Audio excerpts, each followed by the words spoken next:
Merci de nous rejoindre sur Anas 24 et bienvenue dans cette édition d'information. Les directeurs généraux et les secrétaires généraux des ministères des grandes institutions de la République étaient à Radisson-Blu pour l'imprégnant de l'organisation du dialogue national inclusif à travers des échanges et des informations qu'organise le CODNI. C'était le 14 janvier 2022. Amadou Moussa pour le reportage. Ce 14 janvier, c'est les directeurs généraux et les secrétaires généraux des ministères et des grandes institutions de la République qui sont pris en compte pour s'imprégner de l'organisation du dialogue national inclusif à travers cette rencontre d'information et d'échanges qu'organise le CODNI. Dans ce mot introductif, le président du comité technique du CODNI, Ngambay Arma Djegoltar, a remercié la présence de l'Assemblée et n'a pas aussi manqué de faire avec précision un bref aperçu sur la structuration de la préparation du dialogue national inclusif à travers une projection vidéo. Succinctement la méthodologie et les grands axes de notre travail. Nous n'avons pas exposé le contenu des rapports, ce que nous allons faire dans les prochains jours. Après une longue présentation du rapport fait par Abdraman Jasnabay, les présidents des différentes sous-commissions ont eu le privilège d'apporter quelques éclairages aux directeurs généraux et secrétaires généraux des ministères et des grandes institutions de la République. Il faut savoir que les directeurs généraux et les secrétaires généraux des ministères et des grandes institutions de la République ont brillé majoritairement par leur absence à cette rencontre d'échange et d'information. Dans le cadre du dialogue national inclusif, le 13 était la rencontre entre la commission d'organisation du dialogue national inclusif, CODNI, et les organisations non gouvernementales. Assortis de leur rencontre, quelques-uns ont livré leur impression au micro de Cinéma Clémence. Je représente la cellule d'études de soutien et d'action pour le développement et la paix. C'est une ONG nationale de paix et de développement. En tout cas, j'ai suivi 3 responsables qui ont traité différents thèmes sur la paix, la réconciliation, sur les droits humains, sur la constitution, la forme de l'État. J'ai trouvé que le comité d'organisation du dialogue national inclusif là, a fait un travail excellent. À travers les présentations que j'ai suivies avec attention, vraiment c'est formidable. Donc il y a des enseignants, il y a des chercheurs, donc par groupe de sous-comités, il y a des experts qui ont traité des différents thèmes, ils ont fait des analyses, ils ont fait des propositions pour permettre à ce que lors de ce dialogue national inclusif, il y a des éléments importants pour permettre de faire un bon travail et arriver à des bons résultats pour qu'il y ait la paix dans notre pays, pour qu'il y ait le développement. Un Tchad nouveau vraiment. J'ai trouvé que c'est très très intéressant. À travers ce que les uns et les autres ont présenté, vraiment les attentes, c'est que moi j'attends un changement, un Tchad nouveau. Vraiment un Tchad nouveau. Que les uns et les autres, que ce soit les politico-militaires, que ce soit les militaires, que ce soit les civils, à tous les niveaux, les catégories, les couches sociales, tout ce monde au Tchad puisse une fois dire que voilà, allons ensemble, enterrons la hache de guerre et construisons ce pays. Nous constatons une certaine aversion de ce système, mais ce n'est pas la forme de l'État en soi qui est un problème. Il faudrait qu'on se regarde les yeux dans les yeux et qu'on se le dise. Ce n'est pas la forme de l'État en soi. Et je disais tout à l'heure dans ma présentation que si vous enlevez ce groupe de mots-là, État unitaire fortement décentralisé, si vous l'enlevez pour remplacer par l'État fédéral, et que dans notre mode de gouvernance, tellement de népotisme, de corruption, de tout ce que vous imaginez de mal là, si on garde les mêmes pratiques, soyez rassurés qu'à l'arrivée, nous aurons les mêmes résultats, qu'on soit dans un État fortement décentralisé ou dans un État fédéral.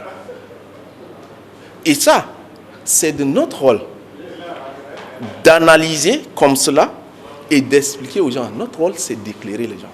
Mais une précision très importante, et ça, j'insiste pour que vous puissiez faire passer ça à tous vos lecteurs, vos suiveurs en général, nous avons dit ceci, puisque à chaque fois qu'il y a un problème politique, une crise politique dans notre pays, la solution fédérale refait surface.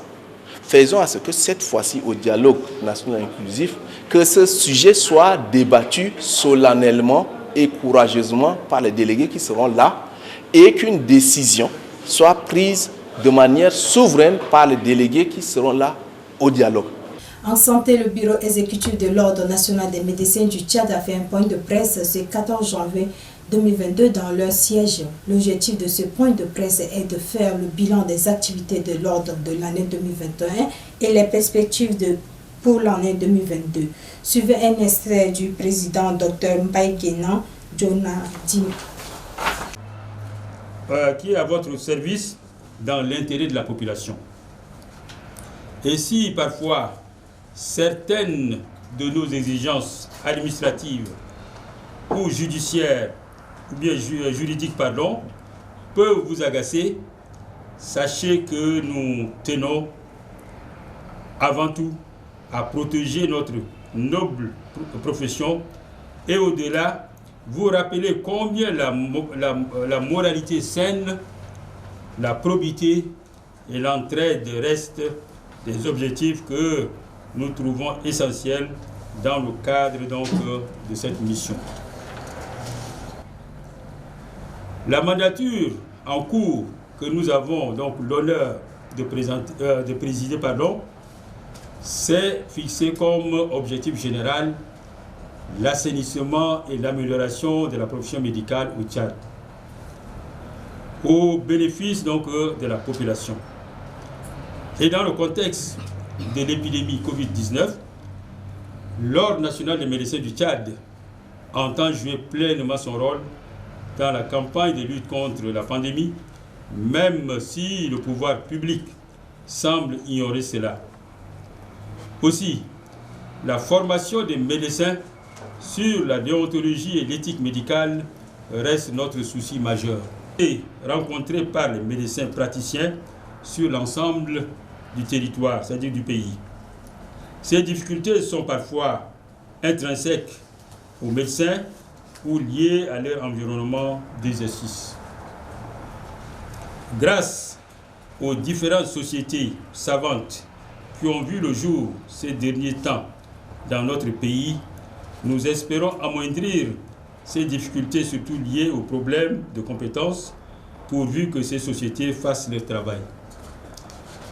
Au cours de l'année 2021, plusieurs situations inconfortables ont amené les instances de l'Ordre national des médecins du Tchad à réagir en interpellant le pouvoir public ou en prenant des décisions contraignantes à l'égard de certains médecins. Nous avons malheureusement déploré 5 départs, 5 médecins nous ont quittés, c'est-à-dire décédés au cours de l'année 2021. Une cérémonie d'installation des membres du bureau de la section communale de la commune du 6e arrondissement, Union pour la refondation du Tchad, ce 13 janvier 2022, à l'espace Festafika en présence des membres de la dite formation politique ainsi que les sympathisants et les sympathisantes. Reportage Zénéba Clémence. Ce sont au total 36 membres du bureau de la section communale de la commune du 6e arrondissement qui a leur tête Moungar Franklin comme secrétaire général qui viennent d'être installés dans leurs fonctions respectives par les représentants du secrétaire exécutif de l'URT Union pour la refondation du Tchad ce 13 janvier 2022. Dans son mot de bienvenue, le président du comité d'organisation a remercié la population de la commune du 6e arrondissement pour la marque de sympathie et de l'accueil réservé à cette cérémonie. Très ému de la confiance placée en sa personne, le nouveau secrétaire de la section communale de la commune du 6e arrondissement s'est dit déterminé à travailler pour les idéaux du parti qui appelle au grand changement avant d'appeler ses camarades à se mettre au travail afin de sensibiliser toute la population de la commune du 6e arrondissement. Remettant officiellement la décision d'installation au nouveau secrétaire général, le représentant du secrétaire exécutif de l'URD, Mohamed Guidam, exhorte les nouveaux membres à se mettre au travail, mais surtout le travail bien fait. Moungar Franklin, les fondatrices et les fondateurs du 6e arrondissement en vous désignant comme secrétaire général, l'Union pour la refondation du Tchad en acceptant vous comme secrétaire général, attend de vous et de votre équipe un travail et surtout le travail bien fait. Dans son allocution, le secrétaire exécutif de l'IRT, Mbaïlassem Masra, représentant le président national de la dite formation politique, a remercié les nouveaux membres avant de les exhorter à faire grandeur d'esprit. C'est pourquoi je vous exhorte à lever comme un seul homme pour braver les intimidations, mais aussi et surtout faire le porte-à-porte, d'organiser un grand meeting de sensibilisation pour convaincre les indécis à nous rejoindre. Alors appropriez-vous des textes de base, le projet de société ainsi que les détails de votre mission, certes complexes, mais dont les grandes lignes ont été déjà balisées par les différents discours du président national au cours des précédentes installations, auxquelles je vous confère. La remise des cadeaux symboliques au président national de l'URT et la photo de famille ont sanctionné cette cérémonie. L'Association des jeunes filles pour l'entrave sociale et le développement à travers son projet de formation et l'encadrement des filles mères a organisé ce 15 janvier au lycée Félix Ebé une journée de sensibilisation des jeunes filles placée sur le thème « Jeune fille, lève-toi et construis ton avenir ». Suivez un extrait de la présidente Dewala Pantar de cette sensibilisation. Des filles mères pour la réinsertion sociale est une initiative que nous avons pris la préoccupation de préparer délicatement il y a de cela une année. Mais suite à la crise sanitaire du Covid-19, l'handicap, certaines activités, nous n'avons pas pu les réaliser comme prévu. Aujourd'hui, avec ce climat de paisibilité qui s'annonce, il est impératif pour nous de songer à sa mise en œuvre. Parlant du contexte du projet, nous sommes conscients de la situation que laquelle se trouvent la plupart des filles mères au Tchad. Une réalité généralement déplorable présentant ce groupe de cibles à la société, donc caractérisé par la fragilité, le manque d'entretien, manque de cadres d'éducation et de formation. La situation sanitaire, nous ne citons que cela. Cette initiative consiste à renforcer les capacités économiques de ces filles mères face aux problèmes auxquels elles sont confrontées. La pleine participation au développement durable ne peut être possible que si nous tenons la main à ces filles. La jeune féminine est considérée comme une couche extrêmement fragile qu'il faut l'entretenir, former et encadrer à l'état du développement. Le développement peut être réalisable et effectif que nous changerons nos avis, nos pensées, pratiques antisociales à l'égard des femmes. Elles ont les mêmes droits que les hommes. D'ailleurs, les femmes sont plus intelligentes. Par ces premiers pas, la statistique qu'il faut les encadrer, c'est tendre la main à ces filles. C'est pourquoi nous sommes aujourd'hui présents pour vous sensibiliser et donner du courage à ces filles mères qui n'ont pas le courage de faire certaines activités parce qu'ils ont un enfant. Avoir un enfant, ce n'est pas une faiblesse. Un enfant ne diminue rien. Un enfant, c'est tout d'autre chose. J'ai un enfant, je peux faire tout ce que je peux faire. Ainsi prend fin cette édition d'information. Mesdames et messieurs, merci de l'avoir suivi. Très bonne suite de ce programme sur Alnas 24 et à très bientôt. Au revoir.